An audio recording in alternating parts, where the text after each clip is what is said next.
Si on parle d'alimentation, si on parle par exemple de véganisme, il y a pas mal d'identification au véganisme. Alors moi, on pourrait me considérer comme vegan, mais il y a une identification qui a été faite à un moment donné de ma part envers ce mouvement-là.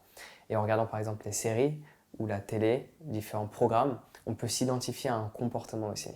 Donc, sans parler de ça tout de suite, qu'est-ce que tu penses de l'identification au véganisme? Qu'est-ce que le véganisme pour toi? Il y a plusieurs versions du véganisme. Ouais. Même si tu ne me réponds pas, c'est juste pour te dire que aujourd'hui, le véganisme est assimilé à un régime alimentaire ou un mode alimentaire. Le véganisme, c'est pas ça. Le véganisme, c'est un mouvement politique qui vise à abolir l'utilisation des animaux, que ce soit pour l'agriculture, que ce soit pour les courses de chevaux, que ce soit pour l'alimentation, bien évidemment, que ce soit pour les vêtements, avec le cuir, etc. On abolit tout ça. C'est vraiment un mouvement politique qui a été porté à l'époque par, je pense que tu le connais, Gary Yourceky. Mhm. Donc voilà, avec le discours le plus important de votre vie, je pense que Ouais. tout vegan Ouais. l'a vu, Ouais. on est Ouais. d'accord?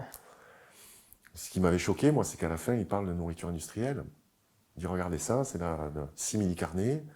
Ouais, mais simili-carné, c'est la nourriture industrielle. Ouais.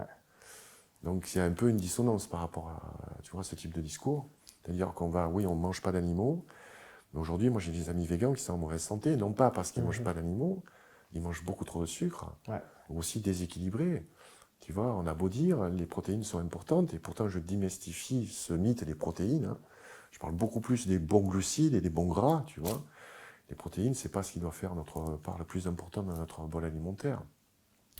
Mais c'est vrai qu'on peut être quelquefois, non pas en déficit, mais on peut mal assimiler certains aliments, notamment les végétaux, parce que notre corps n'est plus habitué à manger ça. Ouais. Et chaque personne est différente aussi. Ouais, chaque personne est différente, comme tu Ouais. dis.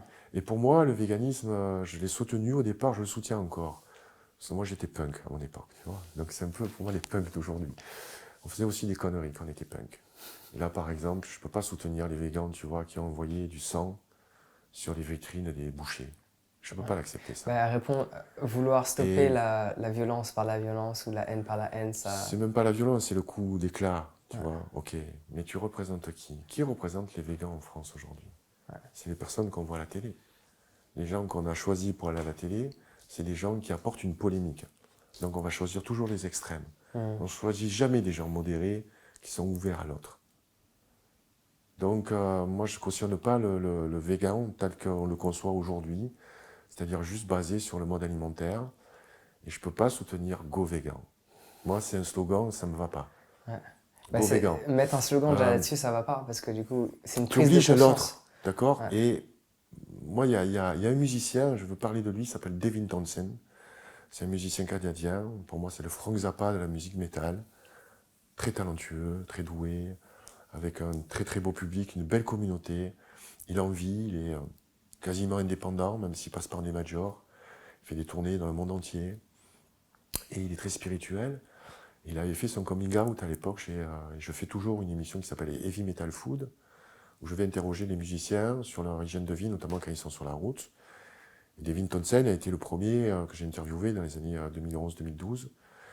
Et il m'a fait part de son végétarisme.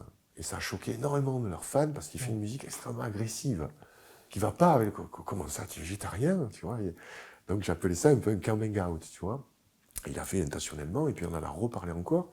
Il est présent dans mes 2 livres. Et il m'a dit une chose très importante, parce qu'à l'époque, j'étais en phase d'écriture de hit. Et je voulais faire un livre, tu vois, direct dans ta face. J'étais en colère, comme tu peux être en colère, quand tu découvres tout ce qu'on fait Ouais. aux animaux, comment aujourd'hui on les élève surtout. Parce que l'abattage, c'est la libération de l'animal, excusez-moi. Ouais. C'est l'élevage, c'est juste horrible. Entièrement d'accord. Je trouve Ok, bon. ça pire de consommer du lait, par exemple, que de consommer de la viande en soi, parce que Ouais, il y a le l'industrie lait, n'est pas la même.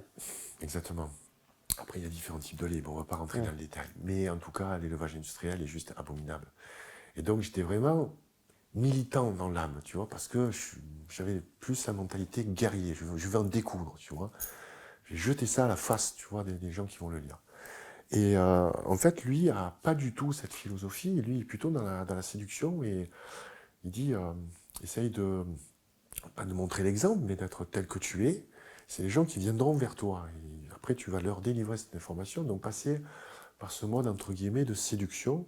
Et surtout, ne pas juger l'autre et ne pas imposer ton choix à l'autre.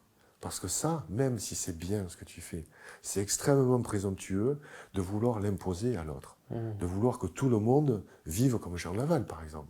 Tu sais que ça ne sera pas possible, pour plein de raisons. Mais ça peut aider certaines personnes qui veulent voilà, prendre un exemple et connaître un peu ton cheminement, comment tu en es arrivé là, et puis là, voilà, tu fais des choses, tu fais des formations en ligne, donc voilà, tu arrives à financer comme ça ta vie dans la société qui est aujourd'hui menée par l'argent, on est d'accord là-dessus. Donc ça, c'est très important de ne pas juger l'autre parce que voilà, c'est paraître très présomptueux, c'est-à-dire ce que je fais c'est bien, donc ce que tu fais toi c'est mal. Tu manges de la viande donc c'est mal. Excusez-moi, moi je travaille pour des associations de protection animale, notamment qui récupèrent des vieux chiens. Tu sais que les vieux chiens, en fait, très souvent, c'est des personnes âgées qui les ont, soit quand elles partent dans des maisons de retraite. La plupart des maisons de retraite refusent les animaux de compagnie. Tu te rends compte la détresse d'une vieille dame qui a son chat ou son chien et qui va déjà être délocalisée, quitter son appartement parce qu'elle est devenue dépendante. Donc ses enfants, bien sûr, ne peuvent pas s'occuper d'elle et tout parce que tous les deux travaillent. On la place dans une maison de retraite, elle n'a pas ces boules d'amour qui vivent à nos côtés. Il y a des maisons de retraite qui les acceptent. Mais bon, c'est du 3 à 4 000 euros par mois aussi. Tu vois, et il y a une profonde injustice par rapport à ça. Et donc, ces personnes-là qui travaillent dans la protection animale, j'ai adopté Stella qui était mon chien et qui est parti il y a 1 an, tu vois, mais qui est toujours là. Tu vois, ça c'est la patte qu'elle me mettait sur le bras. On l'a adoptée, elle avait 12 ans. Et elle a vécu auprès de nous jusqu'à l'âge de 15 ans. On l'a accompagnée jusqu'à la fin de sa vie. Vraiment à la fin. Et les personnes qui travaillent dans cette association qui s'appelle Cani Senior, je me rappelle, c'était là, je suis venu la chercher ici, à la gare de Lyon. Tu vois,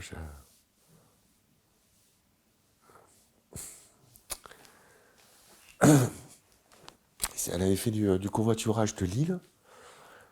Les personnes l'avaient amenée donc ici à Gare de Lyon. Je me rappelle, j'étais sur le parvis, tu vois, de la gare, et puis on présentait là, petite mamie, tu vois, un peu toute tremblante, avec son petit sac, tu sais, un sac casino avec ses petites affaires, tu vois, on m'a dit, on sait que vous allez l'aimer, prenez-en soin, on lui donnait juste quelques mois à vivre, tu vois. Et puis, je tombais fou amoureux de cette chienne.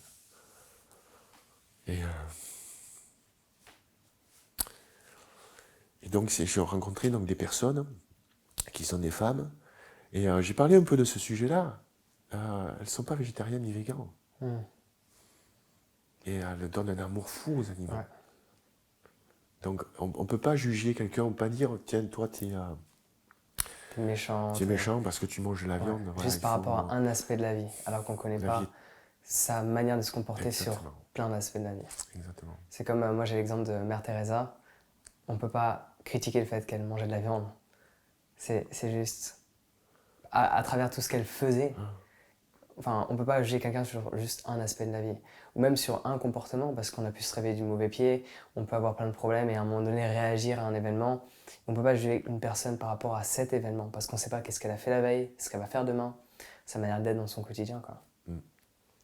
Donc voilà, j'ai un peu digressé pour te citer cet exemple-là, mais voilà, pour en revenir donc au véganisme, à ce mouvement Go Vegan, voilà, il ne faut pas imposer le choix, il faut juste, voilà, si vous êtes végan, il faut assumer en fait ce côté-là et puis surtout parler et communiquer avec les autres, mais de façon positive.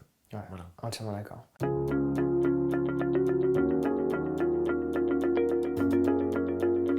Alors j'espère sincèrement que tu as apprécié ce court extrait de l'interview que je t'ai partagé avec Gilles.